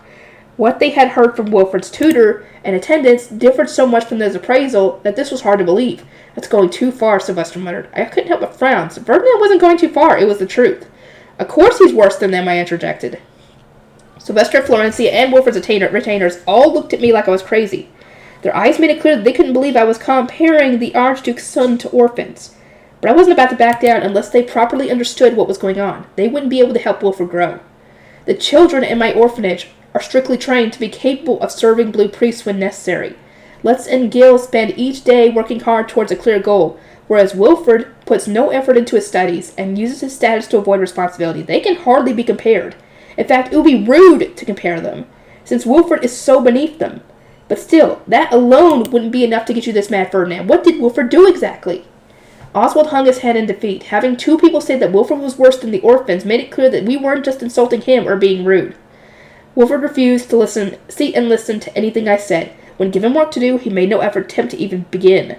That alone I could tolerate due to his resemblance to Sylvester, but he tried to use his status as the Archduke's son to escape. A fool who uses his status to escape responsibility has no hope of ever becoming the Archduke. Remove him from the line of succession, Ferdinand repeated coldly. He spoke from the heart, and his attitude made it clear that his position was unshakable. A look on Sylvester's face changed when he realized that Ferdinand had no intention of changing his mind. Hold on, Ferdinand, we can still fix this. I ran away too when I was a kid, so, Lord Sylvester, I have said many times that you and Lord Wilfred are completely different. Have you not been listening to me? Riarda exclaimed, once again unleashing her thunder and silencing Sylvester's attempt to defend his son. Ferdinand narrowed his eyes once even more. His gaze grew distant, like he was looking at someone behind Sylvester, and his lips curved into a cold grin. It is only natural that the child of an archduke would need to work hard to survive. A useless fool who produces no results is no child of an archduke. The time and effort spent on them would be wasted. Those who are useless have no reason to live. A failure such as Wilfred has no place in the castle, and if you do not wish to abandon him, he will need to start producing results. He had worded it a bit more kindly when giving me tasks to fulfill as the Archduke's adopted daughter, but the core idea was the same. I had assumed he was just being harsh on me as an outsider, but it seemed that Ferdinand had equally high expectations for all children of the Archduke. That at least was fair and easy to understand. But while I gave a comprehending nod, Sylvester put his hands against his temple and shook his head. Ferdinand, that's just too harsh for a 7-year-old child, he said. That only widened Ferdinand's smile, a smile overflowing with mockery and disdain. What are you saying, Sylvester? I am only repeating what your mother said to me day in and day out when I was brought to the castle following my baptism. Too harsh? What a laughable idea. My heart ached as I realized why Ferdinand was so harsh and results-driven, both toward himself and others. He had been forced into a corner from a young age, with harsh lectures and steep expectations allowing him no relief. Ferdinand lived through a childhood where he couldn't even show a trace of weakness, and needed to use to force his body to stay healthy. From his perspective, Wilfred was probably so spoiled that he wanted to throw up in disgust. Wilfred is your child and was raised by her as well, so he should know this more than well enough by now, and yet he still acts the way he does. There is nothing that can be done but remove him from your family, and expelling him from the castle. The temple will be glad to take him. At least then his mind will have some use. Ferdinand spat dryly, the intensity of his spite and anger making all those around him gulp.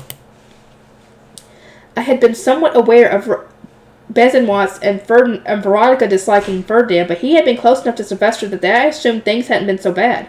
Never would I have guessed that he had been taken from his parents right after his baptism, bombarded with cruel words every day, and put through so much duress that he spent his childhood struggling to survive. Ferdinand was so clearly right here that Sylvester could do nothing but grit his teeth, unable to argue. And that was when Florencia placed a hand on Sylvester's shoulder.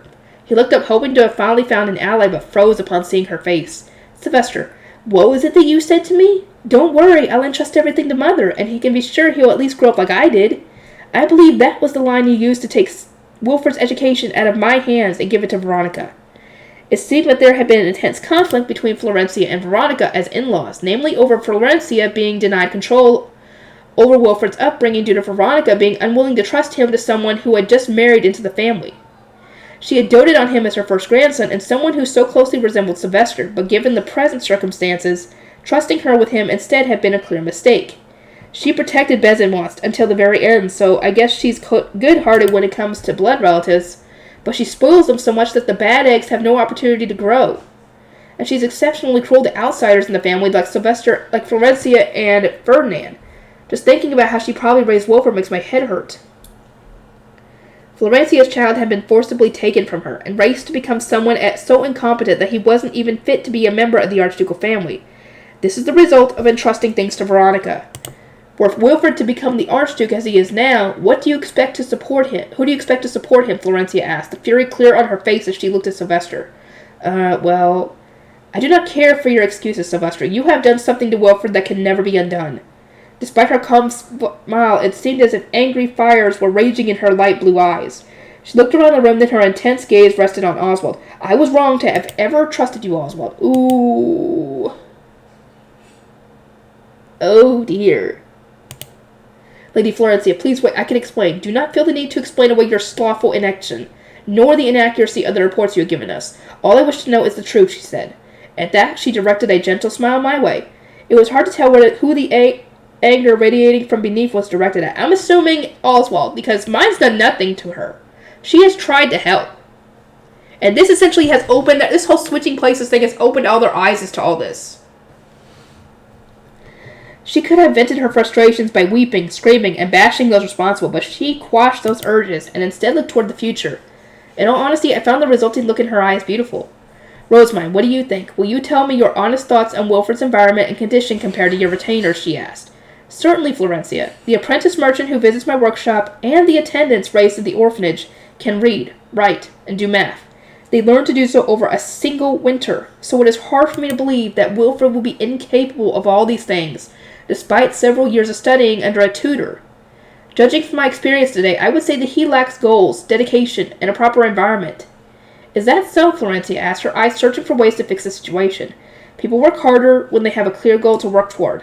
I think that Wilfred being assigned to the position of Archduke from birth has deprived him of such a goal. There is no need for him to work hard, so he has never known the satisfaction of successfully completing a task by himself. Not only that, but there is no one close to him to celebrate his successes, nor is there a rival for him to compete with. He does not have the proper environment to allow him to grow, I explained. Florencia listened closely and nodded, but Sylvester frowned. He doesn't need any competition. Competing with others is one thing, but families shouldn't need to fight like that. Dude, sibling rivalry is healthy. Competition is a key component of growth. I believe that to develop one's talents as an Archduke, one must be put in an environment where they can compete with other potential successors. You may have grown to dislike competition within families, but perhaps this competition is necessary to prevent families from becoming too soft on their own. Especially when your family already seems way too soft on one another, I added on the inside. Florencia gave a big nod, as if she had heard my thoughts. Sylvester, I continued, if you truly wish for Wilfred to be your successor, then why did you assign Riarda to me rather than to him? Riarda raised you, and she would never spoil him to earn his favor like others would, nor would she have let him remain illiterate and unable to read numbers this far into his life. Riarda was precious because she was capable of scolding Karlstedt, Sylvester, and Ferdinand all at once, with love in her heart. She was better suited to being assigned to Wilfred than me, given how I spent more time in the temple than the castle. He'll grow up having to shoulder responsibility whether he wants it or not. Doesn't he at least deserve a carefree childhood? Being too strict on him now would just be cruel, Sylvester protested. At this rate, it would be even more cruel to let him grow up as he is now, I said. He will be treated like a fool for being unable to read and write, despite his younger siblings being more than capable, and ridiculed as the only one unable to play the harpsichord during winter gatherings. Do you disagree, Sylvester? I know that Sylvester had good intentions, but under some circumstances, too much kindness was actually cruel. He was so focused on the kindness of what he was doing that he didn't realize how bad things really were. So I had no choice but to thrust his son's future in his face. That would be true, but he's been learning the harpsichord for a while. Surely he can play some songs, Sylvester said, thinking back to his own. It's not the same thing! You don't have the same childhood as him! You tried to run away, but you got caught and forced to study. He is not! Rihanna's eyebrows shot up as she marched forward. Lord Sylvester, I heard from Lord Wilfred's music professor today that he runs away from practice so frequently that he still cannot play a basic musical scale. How is he supposed to play an entire song? And how will he do the work of an archduke when, after several years of tutoring, he doesn't even learn to read? He may not be able to do it now, but he will one day. You had what you needed to know drilled into you against your will, but there is nobody to drill knowledge into Lord Wilfred. You are operating on entirely different levels. Just how stubborn are you? Face reality just as you do at work, she exclaimed, sharply chiding the Archduke himself, and proving once again that she was perfect for raising the Archducal family. Veronica is gone now, Sylvester. I shall be taking back control of Wilfred's education, Florencia said with a smile. Just as you are unable to bring yourself to punish her, and Bezin wants until the very last moment, you are unable to make the proper decision here. I cannot trust you to deal with family matters. Discarding Sylvester from the discussion entirely, she turned her back to him and faced me directly. Rosamund, as the one who taught the orphans to read and do math in a single winter, how would you correct Wilfred's learning environment? If we hurry now, we may be able to educate him before winter socializing. She wore the serious expression of a mother wishing to save her son, and so I gave her a nod. I have some ideas. First, I would like to reintroduce competition to the line of succession. We can encourage him through fear by explaining that he won't become the Archduke if he continues to be so lazy. But fear alone won't be enough. So I would also suggest replacing any of his retainers who do not take raising him seriously. Would it not be wise to just replace them all immediately, Florencia asked, but I shook my head with an understanding smile. He has spent much time around his attendants and guards, so replacing them all at once would make him uneasy. But in return, we shall assign Riarda to watch over them. Riarda? But she is your head attendant. He needs it more. Trust me, he needs it more. With the rate things are going, he needs it more than she does. She is good. She's fine. Wilfred not. Florencia responded, looking between us both with a smile. I will be attending the Harvest Festival and preparing the orphanage for winter soon, so very little of my time prior to winter socializing will be spent in the castle. Riarda can use my absence to restrain Wilfred's attendants. Wilfred's retainers, I'm sorry. I had other attendants who could handle the upkeep of my castle chambers, and while Wilfred's education was important, training his retainers, that is his attendants and guards, was just as crucial. Not even the Archduke could defy Riarda, and she was the best candidate for thoroughly whipping the retainers of the next Archduke into shape. That would be ideal, but are you willing to do that, Riarda?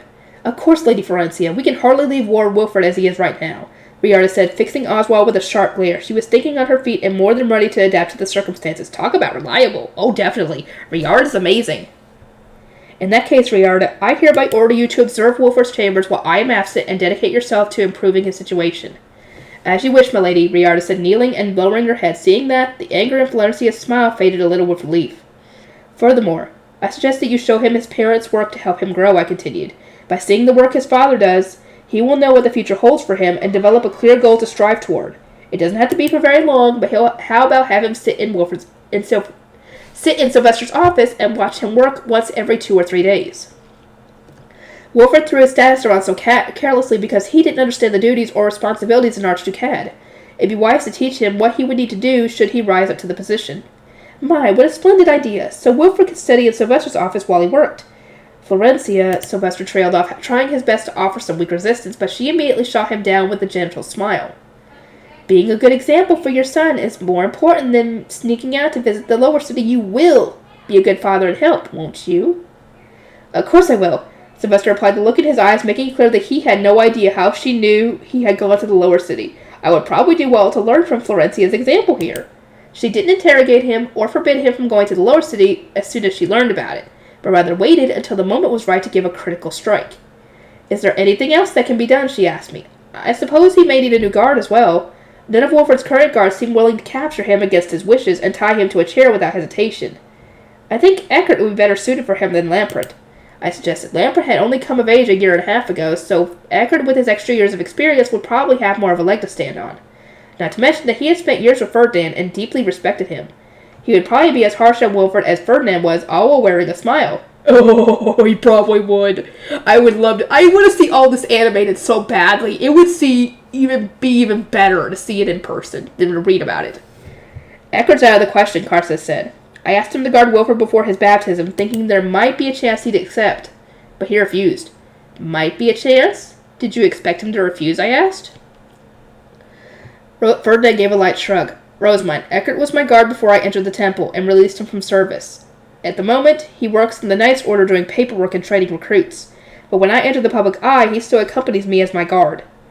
This was my first time hearing that, but it made sense. Ferdinand was the son of an Archduke as well, so it would be weirder for him to not have any guard knights. The thought just never occurred to me since I never saw any accompanying him when he was in the temple or castle. I bring guards to the temple, Ferdinand, so why don't you? Our circumstances are different. You became the High Bishop at the Archduke's orders after he adopted you, while I entered the temple of my own volition to demonstrate that I would be leaving the world of politics behind, he replied.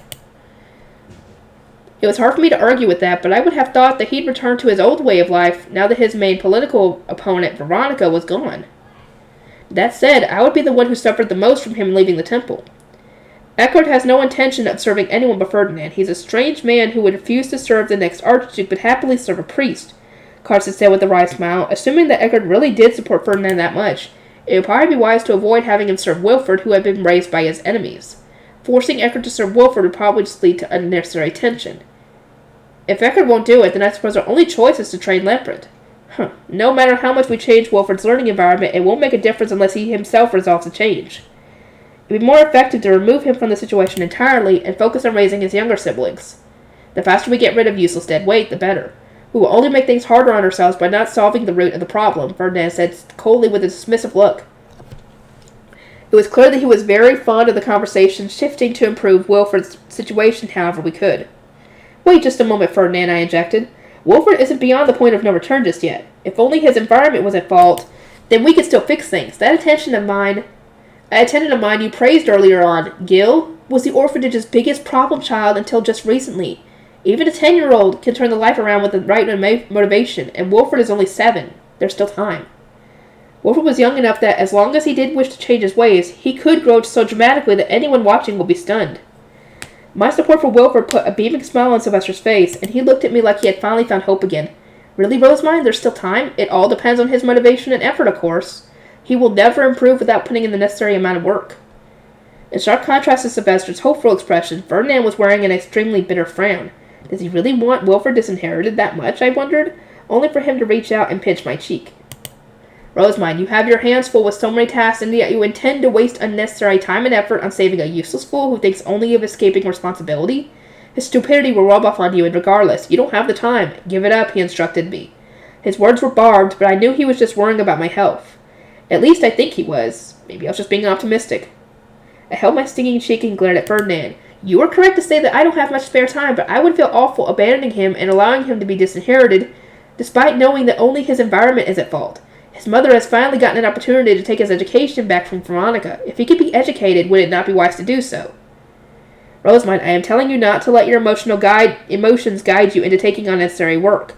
It is a bad habit of yours, he said, his golden eyes filled with the exasperation of a teacher looking at a disagreeable student. I pursed my lips in a pout and looked back up at him. So you wouldn't mind getting involved if Wilfred showed motivation. Elaborate. There were 2 tasks in the schedule I gave Fran, I said, holding up 2 fingers. Ferdinand leaned forward as I did so, seeming just a bit interested. One was to memorize the words to a prayer, and the other to memorize a single Hirschfeld tune. If Wilfred completes these tasks, it will prove that his learning environment was the problem, and that he does in fact have motivation. In this case, I would ask that you change your opinion of him and assist in his new education plan. Oh, and what would you have me do? Ferdinand replied in a cold voice that showed his utter unwillingness to comply. I gave him a bright smile. I asked that you instill a sense of danger in him by threatening to disinherit him, then bash Lampret and the others for spoiling him. Wilfred suddenly being told by the parents he barely spent any time with that he was being disinherited was just too sad. I wanted his parents to praise him, console him, and give him rewards to motivate him, while Ferdinand would serve as the stick that whipped him into shape. Using the right people in the right places made all the difference. What else? I know. Ferdinand, how does tying Wilfred to a chair and forcing him to study sound? I would like you to etch in his heart and mind that he is about to reach the point of no return. That is your specialty, is it not? Perhaps. But I cannot deny the possibility that I might go too far. Is that acceptable? Ferdinand asked with an extremely motivated smile. I want to see this animated so badly. Poor Wilfred, but still, he needs to be whipped into shape. He does. He had said that he wanted to freeze Wilfred's heart and shove him into the valley of despair, which was exactly what was needed right now. I nodded, silently praying for Wilfred and Lampret's upcoming struggles. It was better for Wilfred to be so scared that he had nightmares than be disinherited in a meeting he didn't even know was happening. So, what do you intend to do if Wilfred fails to complete his tasks? That would prove he has no motivation, at which point I would agree that it would be best to remove him from the line of succession and focus on training his younger siblings instead.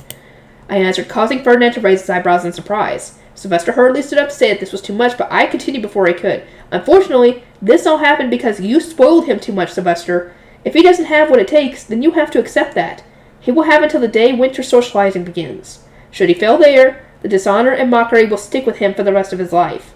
We don't have much time, and I'm much too busy to look after a kid with no motivation. And yeah, he said in, volume 7, I think, that he does not spoil his son. That is a big fat lie. He does spoil his son. Just not in the way that you would usually think. Sylvester rubbed his temples and sat back down. Ferdinand looked between the two of us and gave a malicious grin. Rosemine, Sylvester, Wilfred made no attempt whatsoever to learn the words of a prayer between 5th and 6th bell. Hoping for anything from him is pointless. Sylvester was wearing a look of despair, but I wasn't that worried.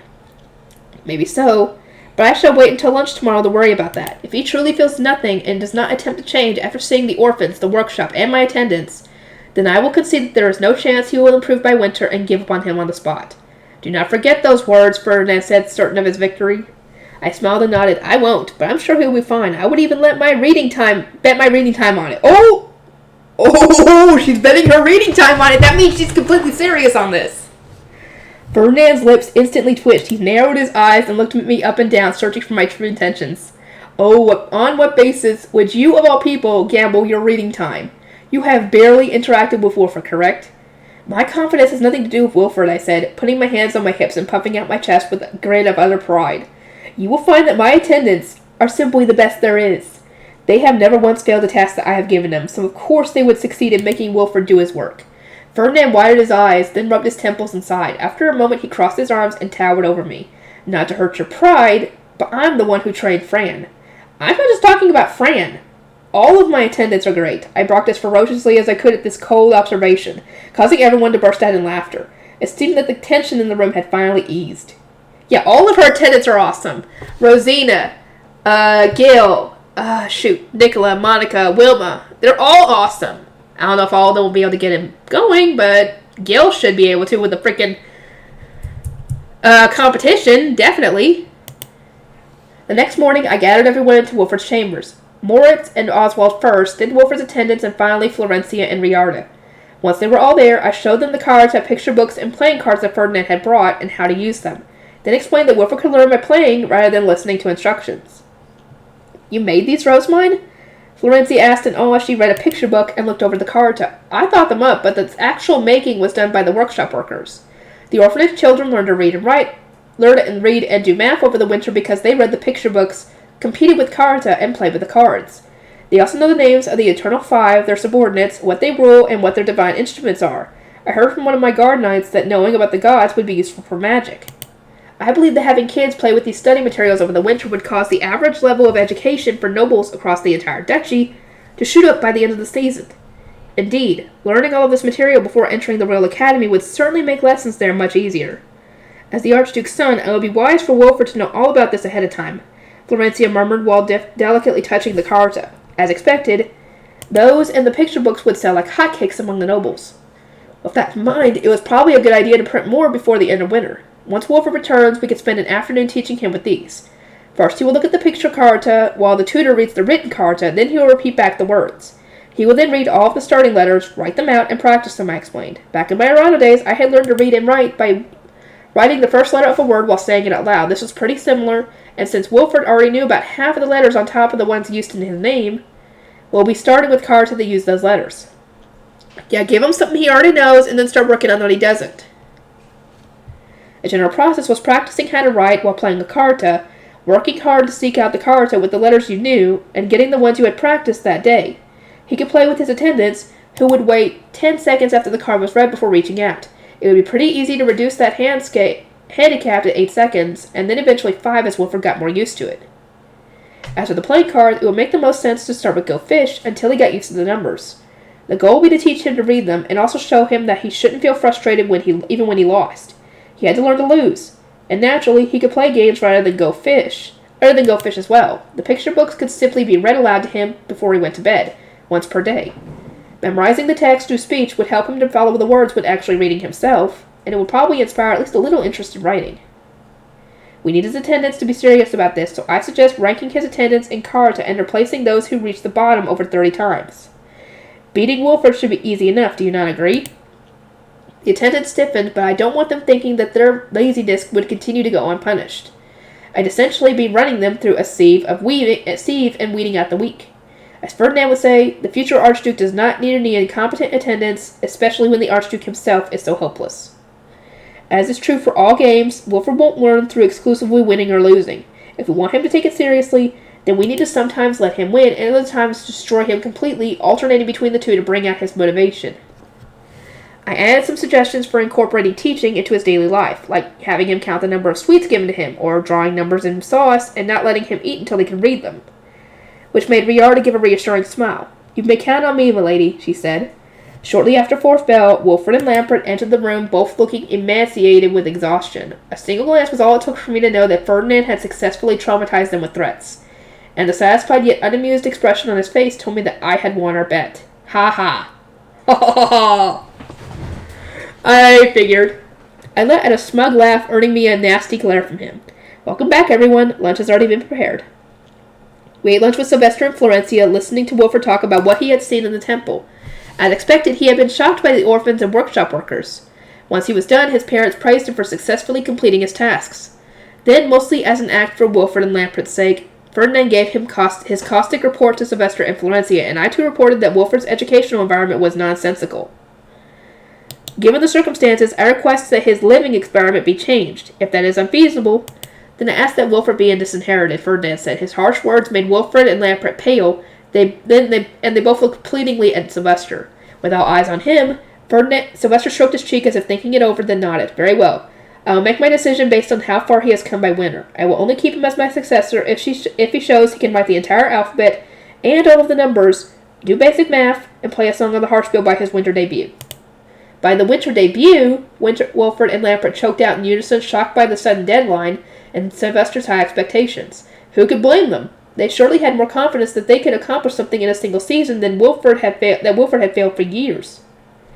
Fear not, my dear brother. I have had the learning materials that the orphans used deliver here, and given how you completed your 2 tasks in a single day, I believe you can finish just barely in time for winter, though you will be doomed the instant you slow down. Right, Wilford replied. Just barely, Lambert asked, trailing off. Wilford already knew half of the alphabet, and numbers. As long as he worked hard and followed my study guide to the letter each day, he would be able to succeed no matter what. You sure look like you're in a good mood, Rosamund. What'd you do in the council yesterday? Wilford asked. I spent half my day working out the study plan for you, but the rest I spent reading in the castle bookroom. It was a blissful day of reading before bed and right after I woke up. You like to read books? I don't get you at all, he said, but that was because he was illiterate. I was sure that he'd come to appreciate the joys of reading if he learned to read, and would undoubtedly weep tears of gratitude over having such a sizable bookroom so close to his room just like I had.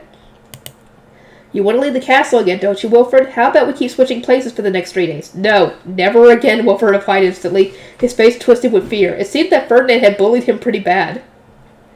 But, I mean, it's not fair that you get to live such an easy, happy life while I'm struggling as much. I wish I had so much free time I could spend all day reading. I want to say things aren't fair anymore. I was wrong. Wilford forced out before turning away. It seemed that the initial goal of my life-swapping plan, that is, stopping Wilford from saying that things were unfair each time he saw me, because it was annoying as heck, had been completed successfully. Perfect. Ha ha ha. That said, I was thinking I would join you in studying this afternoon, I began, only for Ferdinand to interrupt me. No, Rosamund, you have more pressing matters to attend to, and meetings have already been arranged. You must meet with those who will be accompanying you on the Harvest Festival. Then discuss matters with the scholar official in question to begin softening up past, he explained. All of that did sound more important than helping Wilford study. Wilford, learn as much from these cards as you can before we return. Rosamund shows no mercy, even to beginners. He was probably referencing the time I played Reversi against him, but I had only gone all out against him because I knew that was the only time I'd be able to beat him. I wouldn't go all out on a kid like Wilford. Do you really have to hold a grudge over something so petty? I'll warn you now, girls don't like petty men. Ooh. Few find me a likable person, and as I've grown accustomed to being disliked, that is nothing for me to worry about. That's not good at all. Someone, hold an intervention for Ferdinand too. He's messed up as a person on, like, a fundamental level. But I can't say anything to him because I love books so absolutely much that I'm also messed up as a person. So please, you have to save Sylvester in my place. Oh my god. Oh, I love this. But yeah, hopefully they can help Wilford. I will see you guys in the next one.